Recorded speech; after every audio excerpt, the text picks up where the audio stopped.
Hello বন্ধুরা, কেমন আছো তোমরা? আশা করছি ভালো আছো। তোমাদের মাঝে আমি আরো একটা ভিডিও নিয়ে চলে এলাম। তাই সকাল সকাল বেরিয়ে গেছি গ্যাস আনতে। আর গ্যাস আনতে যে রাস্তার অবস্থা দেখো, কি অবস্থা হয়ে আছে। মানে সামনে দেখতে পাওয়া যাচ্ছে না। সামনে একটা ভ্যান আছে তো শো করছে না। মানে চোখে কিছুতেই দেখতে পাচ্ছি না। কাছে আছি তারপরে দেখতে পাচ্ছি কি হ্যাঁ বাইক আছে, কি ভ্যান আছে, কি টোটো আসছে। কোনো কোনো টোটোওয়ালা ভাই তো মানে লাইট জ্বলিয়ে আসছে। আমার গাড়িতে তো লাইট জ্বলাইনি, আমি বিনা লাইটে যাচ্ছি। কি বলবো, এত সকাল সকাল এত ঠান্ডা লাগছে আর কুয়াশা।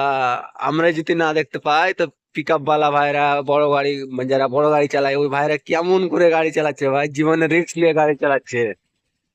সামনে দেখতে পাওয়া যাচ্ছে না, তাও গাড়ি চালাচ্ছি। দেখো ভিডিওর মধ্যে আমি দেখাতে পারছি কি, দেখো অবস্থা কি, ভালো করে দেখতে পাওয়া যাচ্ছে না। কি বলবো। তো কেমন আছো? ভালো, ভিডিওটা যদি ভালো লেগে থাকে তো লাইক করে দিবা, ফলো করে দিবা। বাই বাই বন্ধুরা।